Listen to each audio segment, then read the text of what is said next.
quite independent. So, if there's any DIY that needs doing or house chores or whatever, they might not necessarily get done all the time, but at least I know how to do them. Hello and welcome back to Single Sounds, and as promised, the first male character of the new year. I'm Katie Mack, the host and creator of Single Sounds, who has a personal mission to try and improve modern dating methods and first date experiences. If you are an active woman who also loves baking and a bargain, this could just be the man for you. He could definitely show you how to improve your DIY and houseplant caring skills, as well as making sure you are doing your bit for the planet. Okay, hi, welcome to the podcast. Hi, great to be here. Thanks for having me. You're welcome. So let's start with your profile, who, what, where. So who are you sexually attracted to? Women. Lovely. And what are you looking for? So I guess should we start with height preferences? Yeah. I'm about 5'7", 5'8". So somebody who's maybe 5'2" to 5'8" perhaps would be Love that. a good Specific, range. yeah. And then I'm 29, so 25 to 32, something like that. And somebody who's active, likes doing exercise of some kind, quite outgoing, and debating issues perhaps. Yeah, like challenging opinions. Yeah, that sort of thing. I'm quite independent, so somebody who's also quite independent would probably be quite good. Yeah. Most evenings I'll go out doing something if I can, so not that we wouldn't want to change that, but, it would be good to not have to ditch all of that, I guess. Yes, they have their own things to do. Yeah, exactly. Own hobbies, yeah. And maybe they can come to some of yours? Exactly, yeah, that's it, yeah. Yeah, that sounds perfect. And how about where? So I guess I live in Hertfordshire, but work in London. So I'm in London pretty much every day of the week and often at weekends. So to be honest, it could be anywhere, although North London, which clearly be slightly easier, but regularly, in South London, dare I say it, that location on the Northern Line, beginning with C or B. Yeah, everyone wants to meet there. So, yeah. So somewhere in one of those corridors, I think would be ideal. Okay. What are your two truths and a lie? So I've cycled from Land's End to John O'Groats twice. I've got quite an extensive houseplant collection. And in 2016, I went to Amsterdam and went to the Heineken experience because beer is my favourite drink. Okay. The first one, I like the specific names of the places, so I'm going to go that's true.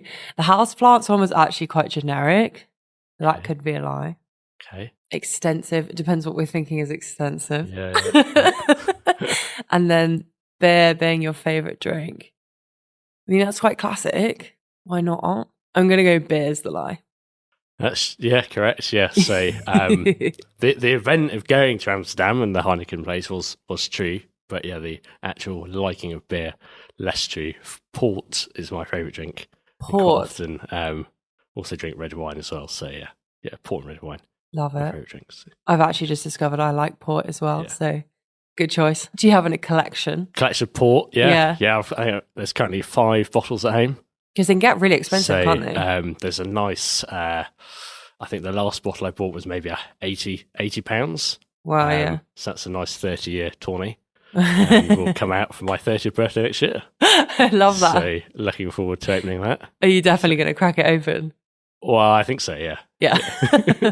And then we can restock the collection with more expensive port. It's a good present, actually, for you, if anyone's ever struggling. Yeah, exactly, yeah. What would your TED Talk topic be? So I think my TED Talk topic would be on climate change, because at the moment, I think we need to actually take some bloody action on climate change and, some of the simple things that we can be doing to accelerate our transition to net zero, at both an individual level, but also what governments can be doing, all the solutions we've known about for, 35 years at least, we've been talking about these things for so long. Solar panels, energy insulation on houses, all these things we know exactly what we should be doing. But, the actual getting on and doing it is not really there. So I think the more people that deliver talks of any kind, trying to encourage that has to be the way to go. So that would be the topic. Yeah, so is that on an individual level? I think we need both. So we need government action and we need people to lobby government, but also individuals can play their part. I like cycling, for example. So a key part would be people should be encouraged to cycle to work rather than taking the car or the train or whatever. So those sorts of things. People can think about growing their own food at home and on the windowsill or whatever. All of these sorts of things, which are all part of that wider story. Or just unsubscribing to those gazillion emails that you've signed up to just so you get the discount. Okay, get the discount, buy what you want, and then unsubscribe from the email, so we're not clogging up data storage centers with emails and, as a consequence, burning carbon that we don't need to. Oh, that's such an interesting one. I've never thought of that. So there's all sorts of different things. There's a really good book called The 39 Ways, indeed podcast actually, The 39 Ways to Save the Planet. Great rec. So perhaps check that out as well. Actually, you said growing your own food at home. We didn't talk about your houseplants, but is that some of the plants? So I think one of my houseplants is edible. Some of them are definitely poisonous. But I mean, I think current tally is 19 houseplants. Nice. Plus a terrarium. So yeah, quite a few, mainly kind of green foliage type plants, but yeah, quite a lot. And then I guess at some point I want to have a veg garden, which I then can grow all the veg and fruit that I like. Yeah, cool. Tomatoes or potatoes or whatever. So yeah. Love it. Okay. Back to dating.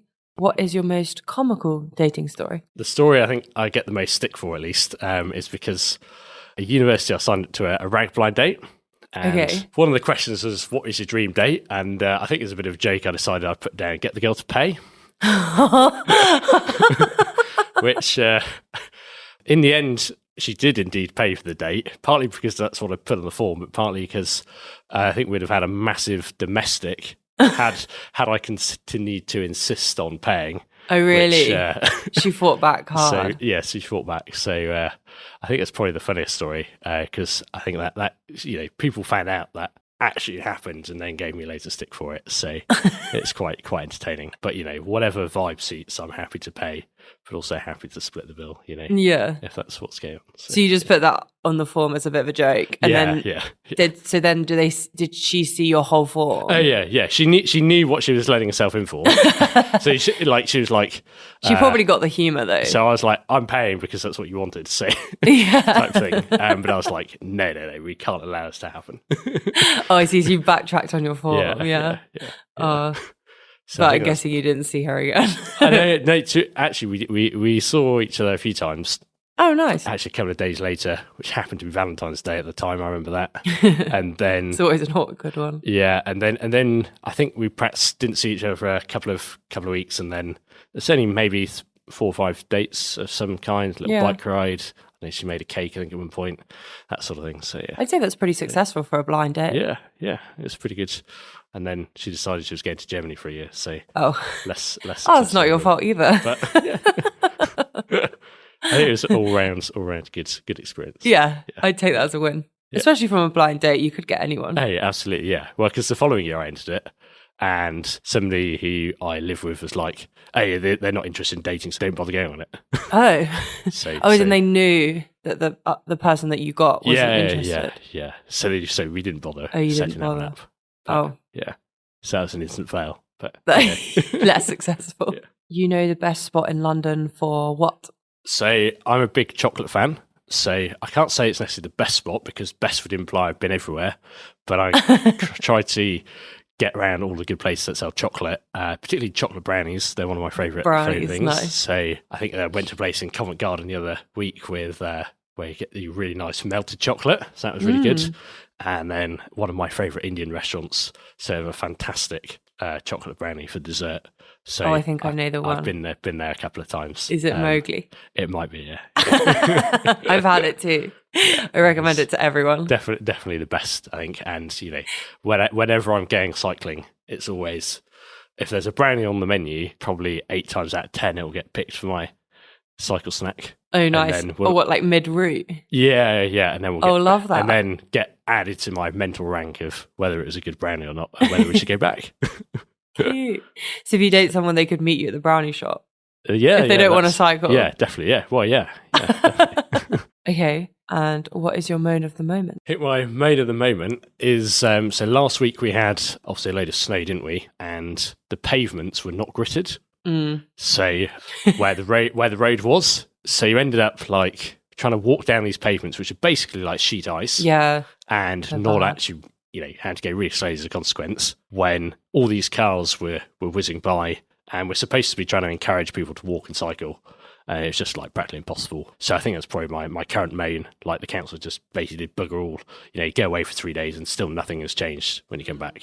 So I think that's my current main at the moment. Yeah, ours were really bad as well. I don't know if they just like weren't prepared, or maybe they don't have the funds. I'm not sure. I think probably a combination of funding, combination of like parked cars stopping them being able to get like. Oh yeah. So I think in our area's really City bad of Westminster, for that. yeah, they've got like little electric cargo bikes that do gritting. But they can also only go in certain places, can't they? So I mean, as a transport planner, it probably shows the priority of well, yeah, exactly, yeah. what the government cars are priority over people still, maybe. Yeah. Bit of a controversial opinion or topic, maybe. Yeah. Fair enough. Okay, I like this question. What is the award you should be nominated for? So I think I'm going to suggest that I should be nominated for the best bargain hunter.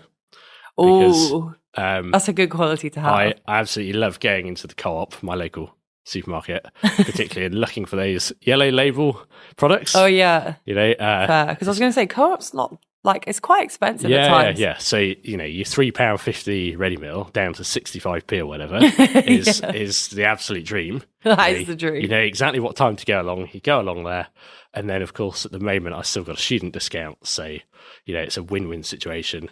Maybe chuck in some co-op vouchers as well. Yeah. So have you got the membership card, the £1? Absolutely. Oh, absolutely. I'm glad. Yeah. I plugged that recently. Yeah. So all of those things, 10% off and any vouchers on the membership card. Oh, I don't do the student discount. That's terrible. Yeah, you got to put that totem card in. Yeah. Oh, do you have to have the physical card? Yeah. Oh well, I don't have that. Yeah, so that expires. I need to apply for one. That expires in September, so I've got another. Oh no! Let's listen to what your friend says about dating you. Here we go. He is a total gentleman. He'll treat you like the most precious thing on the planet. He'll care for your every need. Any injury or pain, you'll have the best international care possible. Money no object. You'll be his first thought on waking and his last at night. Oh, that is if you're a bike, of course. For any human applicants, here's your summary. All jokes aside, is a kind, caring, and extremely loyal friend. He makes me laugh. More importantly, he laughs at my jokes. He's clever, thoughtful, owns his own home, ladies. He loves trying new things, and I'm always so impressed by the random activity he sampled that week. His enthusiasm for cycling has no bounds, but for anyone rolling their eyes, don't worry. The 100-mile route nearly always passes a cake shop. He's also a cracking baker, and unless I'm much mistaken, our lockdown bake session saw him as the only contestant to actually enjoy eating his experiment. Just be aware, whilst his attention will be fully on you on the date, I can't promise he won't be immediately swayed if a golden retriever struts past. Oh, and no promises he won't turn up in lycra. Very that cute. was absolutely fantastic. It was good, wasn't it? It's a pretty good summary. Yeah. Yeah. I like baking, as she points out, and I like dogs. A slight factual error there in the breed, Labrador Retriever rather than Golden Retriever, but very similar. So not thought it too much. We'll let her off. We'll let her off. She does indeed have a Labrador of her own, or her parents do, which as she's noted, I have cycled to visit before. Oh, so, nice. So there we go. That's cute. Wait, did you say Labrador Retriever? Yeah, that's as in a cross. That's their full name. Oh, is that? I didn't know that. Yeah. So they're not just Labradors; they're Labrador Retrievers. Yeah. Oh, yeah. I actually had no idea. But yeah, Labrador Retriever. In my mind, they at least are the same thing. A golden Labrador is probably the one we want. What you? Yeah, that's where she's got golden retriever from. Yeah. Nice. I also loved how she got in your baking skills yourself. Oh yeah. So, is your favorite thing to make brownies? Not necessarily. Cake. Yes. Just cake. Like, what did we make in lockdown? General things like Victoria sponges, but scones. I think we might have had a crack at hot cross buns, Simnel cake, because that was kind of Easter time. at the point. Yeah, nice. At that early lockdown phase. But yeah, definitely, I think I definitely eat whatever I'd eaten within, a couple of days. I quite like making bread, although I haven't done that recently. So yeah, quite a range. I guess I've got some bakers in the ancestry, so maybe that's where it comes from. I also loved how she got in your cheeky low-key flex of owning a home. Yep. Yep. Do you live by yourself? I do, yeah. I guess been living by myself for about 8 years. Oh, nice. So very well established by yourself. Yeah, as I said at the beginning, I'm quite independent. So, if there's any DIY that needs doing or house chores or whatever, they might not necessarily get done all the time, but at least I know how to do them. So yeah. That's great. And, certainly from a DIY perspective, like, I think I've probably got about 4 different toolboxes with different things. So there's going to be no DIY disaster that can't be sorted out, I don't think. No, that's actually literally such a good skill. I wish I had that skill. I have to call on people all the time. It's embarrassing. I do know how to use a drill now, though, and I'm really proud of that. That's good. They didn't teach you that at school then. No, I wish they did. I genuinely said, like, when I first started doing stuff in the home, I was like, I actually think I would have made a really good builder. I think I would have enjoyed it. Oh, she got in cycling. Oh, yeah. So, yeah, I suppose it's a small hobby of mine. The first bit did throw me. I was like, international care. I was really thinking, like, how is he like providing like medical insurance? I was really confused, and then it all made sense. Yeah. It's a good twist. I mean, I'm sure that could be arranged if that's needed, but yeah, primarily, cycling, I guess, is one of my main hobbies.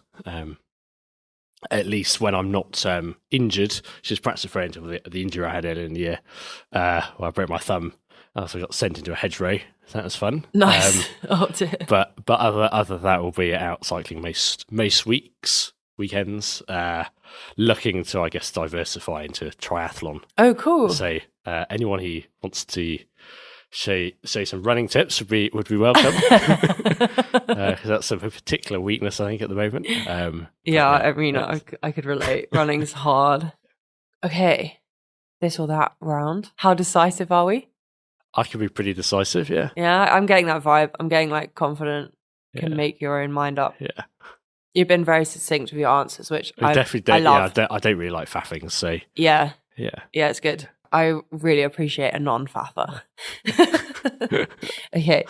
Would you rather never be stuck in traffic again or never get a cold? I think I'd rather not be stuck in traffic. Oh, really? Because I think I can cope with the cold, periodically. That's okay, as long as it's not all the time. No, it's not all the time. Quite disruptive, but you getting stuck in traffic on a bike is particularly annoying. So, true. It impacts recycling because car drivers don't really know how to, use the lanes properly. So they're always getting in the part of the lane where the bike could go past, which really annoys me. That's when you start shouting at people. I do it like, read the highway code. Exactly. Yeah. I literally shouted that at someone. I was crossing as a pedestrian, like a side road, and they were turning in from the main road. And he shouted at me, being like, "Look, like watch!" And I was like, "It's my right of way. Read the highway code." I literally got so angry, and the person I was with was like, "Chill out." I don't think they'd read the highway code either. No, probably not. No one reads it. It's annoying. Yeah. Okay. Would you rather be completely offline from work for the next year or lose a finger or a toe of your choice? Ooh. I mean, certainly being off work for a year sounds it sounds great. Sounds like a good idea. It's quite a permanent change though for the body. I think as I realised this last year with a broken thumb, actually fingers are quite useful. Yeah, so you need them. I'd much rather work for a year, because otherwise losing a digit can be quite problematic, as I realised last year. So, or this year. I was thinking about a toe though. Like, would you miss one of the middle ones? I reckon you might do. It's perhaps important for swimming. You wouldn't be able to walk for a bit. Yeah, walking and. Okay, would you rather instantly get to your ideal body shape or instantly grow 4 inches? I mean, growing 4 inches is a relative short ass. I think would be quite useful. But, you're not that short. Spending a lot of time exercising, getting to the ideal body shape would be, I'd probably prefer that. for your triathlons, that'd be really helpful. Yeah, and like hill climbing, losing a little bit of extra weight is good for getting up hills quickly. Yeah. So that's probably there, I think. Okay.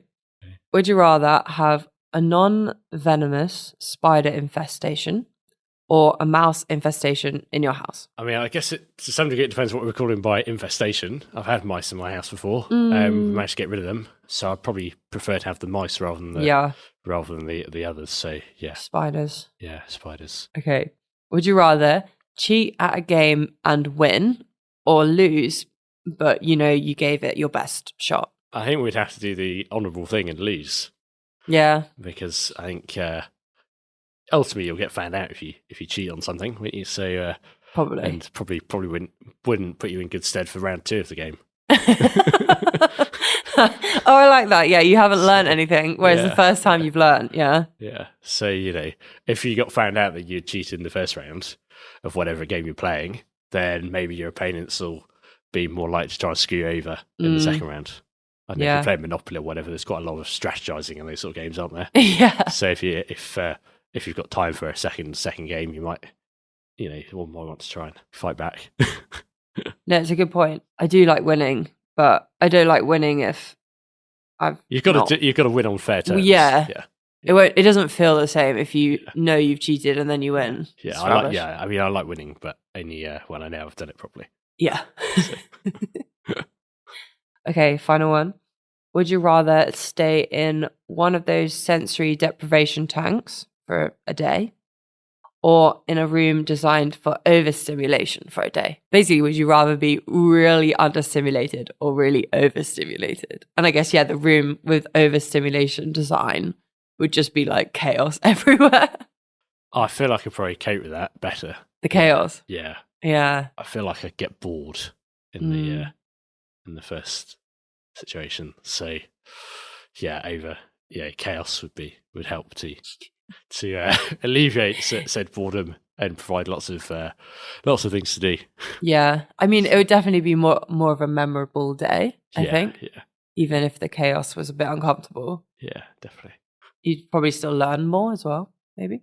Yeah, and I like learning by like doing things as well. So depending on what's in the room, I guess you're going to learn things, aren't you? So. No, yeah, I think I'm really torn on what I'd pick with that, because it really depends on my mood. If I've had a really stressful period, the tank sounds quite nice. But if it was like lockdown again, where I was like really understimulated, then I'd pick the chaos room. It's a tough one. Yeah. Okay, that concludes the podcast. Oh, fabulous. You survived. Do you have any final words? Anything you'd like to finish with? Thanks for having me. You're welcome. It's been a really good experience. So looking forward to seeing the final cut. If you think you could be compatible with this character and would like to go on a date with them, or know someone else who would, please contact the podcast on Instagram @SingleSounds. The link is in the show notes. Thank you for listening, and I'll see you next Tuesday.